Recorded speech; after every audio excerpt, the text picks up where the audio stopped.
Lake Honda, your one-stop Honda shop. Casey, as always, we appreciate your time.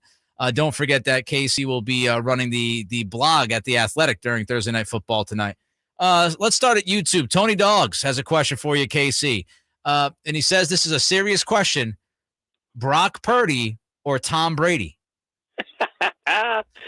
Well, it should be a serious question in a way. Purdy showed something he could do last weekend, and Brady's got a very tough matchup. I had trouble putting together Purdy's grades in my system this week because I just didn't know where to put a lot of it. Like, okay, how much rushing ability should I give this guy and such? So I think Brady's probably the candidate because he's still a solid floor candidate.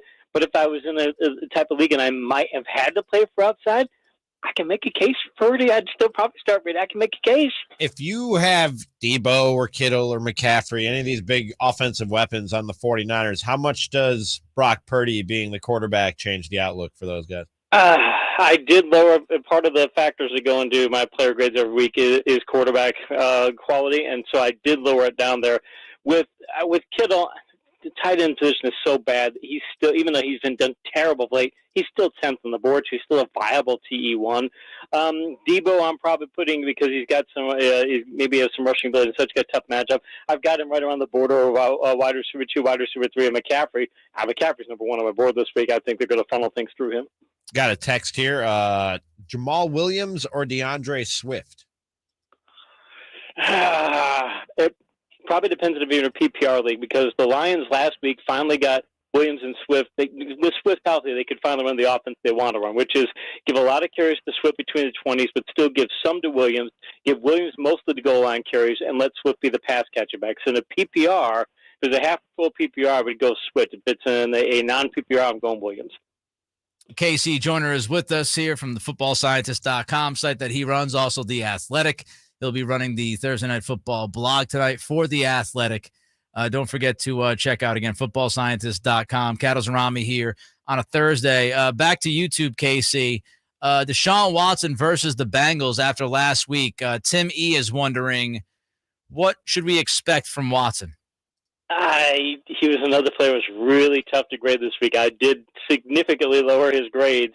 And he's got I do color grade ratings where blue is a lead and green is a solid starter and yellow is a guy you probably don't want in your lineup. And he has some yellow grades. But the Bengals, they give him out of 100 matchup points for passing or her passing matchup. Watson gets 86 matchup points, and there's a chance it turns into a high-scoring game. And he ran the ball last week, so I've got him number 9 on my quarterback board this week. So I think there's enough there to justify putting him on lineups. There's a lot of other quarterbacks who are probably better. Ramie in Midtown says, "Humble brag. I have the 1 seed. I need to win to hang on to it. Should I start Trevor Lawrence or Ryan Tannehill?" I actually think that the Jaguars will pull off the upset, and the Titans have a very bad secondary. Their secondary has been at 84 matchup points for Lawrence in the passing game, and they're going to invite you to pass the ball. And as we saw last week, if you have a good passing attack, and Jacksonville actually has a pretty underrated attack. I think Zay Jones will do a lot better because he had 3 drops last week. He only had 1 coming into the game. If he does better and the rest of the offense does well, I think Lawrence has a lot of upside there. So I'd like him over Tannehill. Here's one on the text line. I've got a lineup of below average tight ends: Knox, Higbee, or Moreau for the playoff run.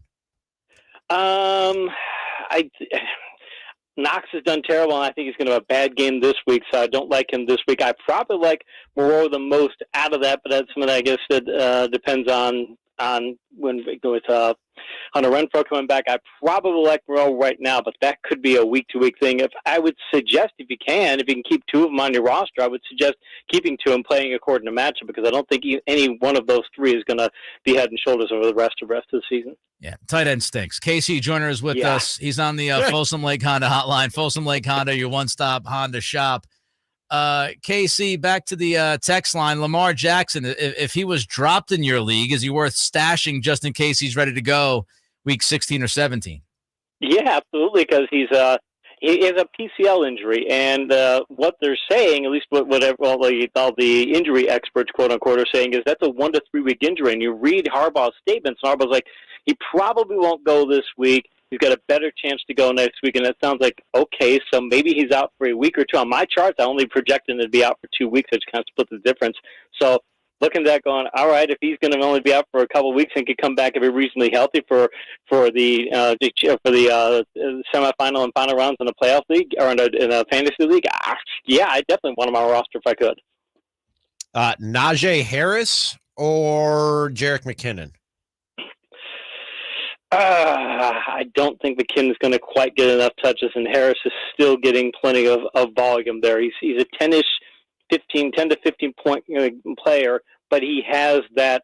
That's his floor. He may not have a big ceiling anymore, but he's got that floor, and they do funnel a lot of things through him. So I'm still probably going Harris this week.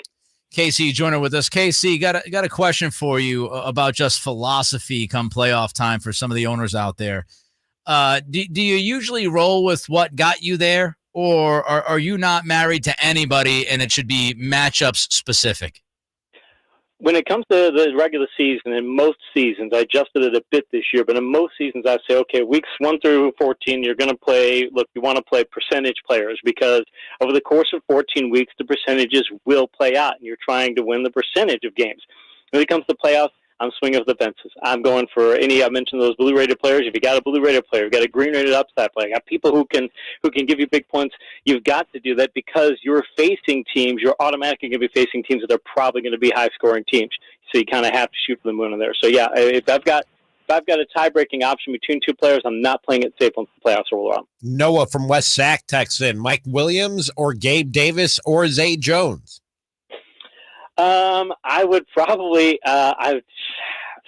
Gabe Davis, I don't like that matchup against the Jets at all. He's got a huge floor to him, and I like Zay Jones a lot this week. I think last week was a total anomaly, and I think the Jaguars will say, hey, look, we know you dropped 3 passes. You only dropped 1 coming into that week, and if he caught those 3 passes, he would have had a solid week last week instead of the dud he had. I think they're going to funnel things through him a lot. I like Jones's upside. I go with him.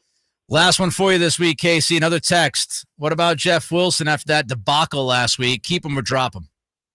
Keep him. Get him in your lineup this week. The Chargers have given up 150-plus rushing yards. I think it's in 5 or 6 straight games. They're terrible against the run. They're going to want to get Wilson get back in there. I think he could be 75 to 100 yards on the ground this week, and I want him in as a flex at the very least. Casey, we appreciate you, man, as always. Thanks. We'll talk to you next week. Sounds like a plan. There goes KC Joyner, footballscientist.com, The Athletic. He will be running the blog tonight during Thursday Night Football for The Athletic. And, of course, he was on the Folsom Lake